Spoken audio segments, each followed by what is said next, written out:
Wala, may bagong pulis dumating.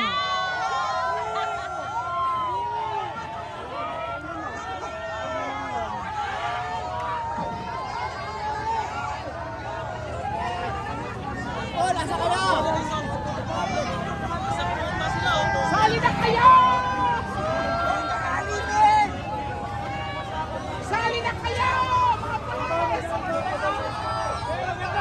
Kayo!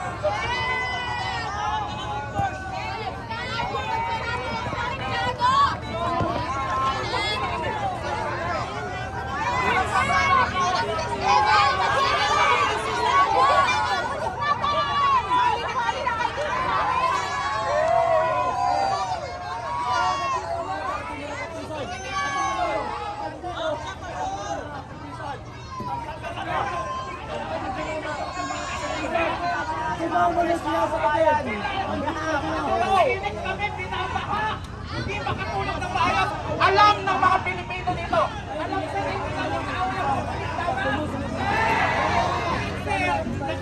kami kasi magpunyang namin. Marinig mo ang aming mga hinahin.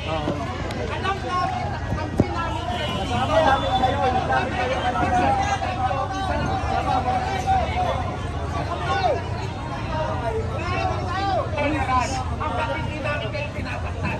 Dito na tayo sa Forbes Park, mga kababayan. Nakita nyo naman, kung sabi nyo, umatras kami para mamatay, umatras kami. Hindi naman kayo inaaway. Alam mo kayong ginagawa namin? Humihingi kami ng tulong sa inyo. Yan ay pakiusap, yan ang appeal. Kasi kami ang nagpapasweldo sa inyo at pinapasweldo namin kayo para protektahan kami ang batas, ang konstitusyon, ang mga anak namin at ang susunod na henerasyon kahit mga anak nyo. Ngayon, hindi pwedeng hindi kayo masasaktan kasi sa kayo masaktan, damdamin lang ang masasaktan sa inyo. At alam nyo kung bakit nasasaktan kayo? Kasi alam nyo totoo ang sinasabi namin.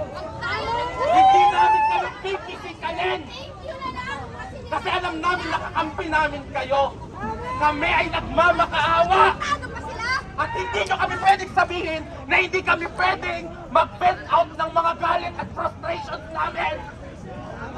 Ito na lang ang meron kami. Hindi ba kami pwedeng maglabas ng sama ng loob? Ngayon, kami, alam namin kakampi namin kayo. At alam nyong kakampi nyo kami. Kasi mga simpleng mamamayan lang tayo lahat. Binigyan namin kayo ng kapangyarihan. Pinapasweldo namin kayo para gawin ang trabaho nyo. At yun ay... Hindi trabaho na magbantay ng magnanakaw! Trabaho ba yan? Hindi! Punta kayo sa ano? Ulong-ulong! Punta kayo sa ano? Kababayan natin na umalis na Kaya lang itong mga ito, medyo emotional eh. Ito, medyo emotional. anong kakainin nila pinapakasan. Kung sila po hindi nag-worry, tayo worry. Tayo nagpa-public transportation. Ako magbayad sa kalakad sa kalye. Tayo po, ilang billion ng mga bayan ng mga expose tayo. Wala po tayong mga Walang gates tao na mag-atras. Atras nila kami, umatras kami. Yun ba ang nakaaway? Yung ba sabi ko, basta pantay lang ha. Pantay na, okay na. Nagkaroon ba ng gulo? Ang mga tao ngayon ay frustrated. Maliban sa mas malala dumating ang baha at ang baha nagiging sa katotohanan. Ngunit kung ang ating mga mahal na mga tatanggol sa mamayang Pilipino, tinatakpan ang kanilang mata, mananagot sila sa Diyos niyan pagdating ng araw na pagsusulit.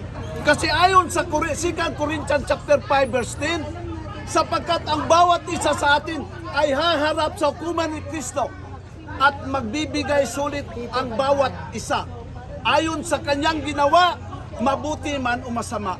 Kung biktima man sila sa mga sindikatong politiko na kanilang pinoprotektahan, sa mata ng Diyos, walang makakaligtas. Bakit? Hebrews chapter 4 verse 12, ano ang sabi ng banal na kasulatan? Para sa atin, walang makapagtatago sa Ang dami ng pulis. Ang pinoprotektahan ninyo ay mga magnanakaw na politiko. Taxes namin! Sinahod sa inyo! ang ating Anglos, Sundata, Rosario lang ang tinatawag natin naman. At tingnan nyo, napakaraming polis, tingnan nyo, napakasigurista ng ating presidente.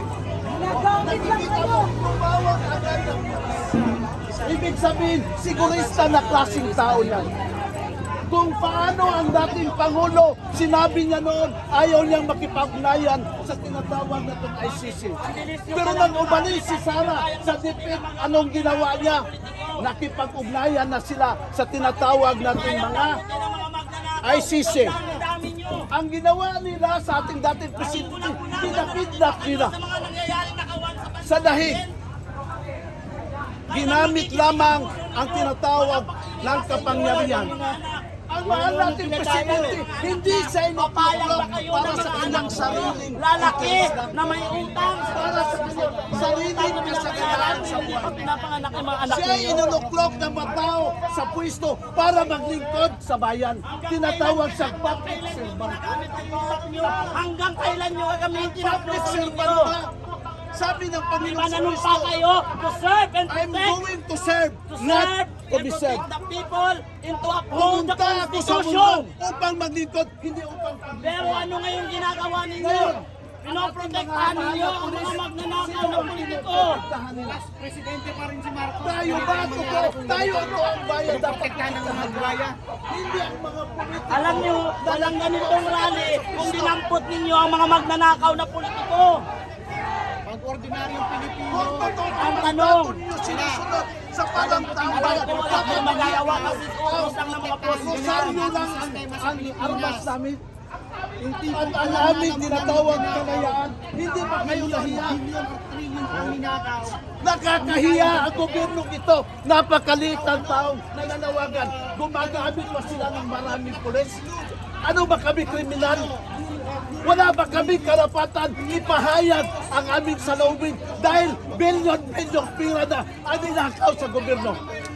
Kayo mga pulis, may konsensya pa ba kayo? May mga puso pa ba kayo? Maawa sa itong mga anak. Saan ang puso niyo, mga pulis? Kung ano yung tindo para sa bayan, bakit isang tao lang pinoprotektahan? Ilang tao lang ang pinoprotektahan ninyo? May puso pa ba kayong iharap sa taong bayan? Sagutin niyo ako. May puso pa ba kayo iharap sa taong bayan? Kuya, tandaan ninyo ito mga sir. Kami kumakataya ninyo sa pagtitipong ito. Dangal namin ang nakataya. Pero kayo, wala na kayong dangal na maiharap sa taong bayan sapagkat ang dangal ninyo ay nabili na ng salapi ng mga magnanakaw na politiko. Kasi may kasabihan. If body speak, everybody is listen. If body move, everything is doing. Dahil pila ang pinatatakbo sa kanila. Hindi puso. Hindi sinseridad. Tandaan ninyo, hindi kayo namin inaaway. Kasi Kundi may kasabihan. sinasabihan If lang body namin. speak, everybody is listen. Yes. If body move, everything is doing. Diba, Tornes? Oh. Yun. Pag if money is kuman, everything is doing. Kaya, nagkakaisa sila. Ang tanong, nakakahiya ko gobyerno ito. Lampas. Batalyon. Ang dami ng pulis, mga kababayan. Hindi ba kayo mahiya? Rosario ang armas namin. Tingnan nyo, Rosario ang armas natin. Hindi tayo pumunta para mag-asik ng dahas. Malinis ang aming konsensya na ipaglaban ang bansa nito. Kayo may anak, Deb? Pareha lang tayo may anak.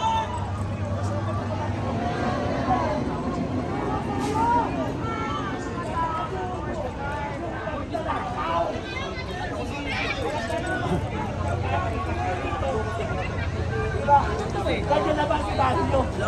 Dito ninyo. Ha? Tapos sila tayo magdalakaw. Kaya na ba si Basilio? Ang protektahan na pagdalakaw.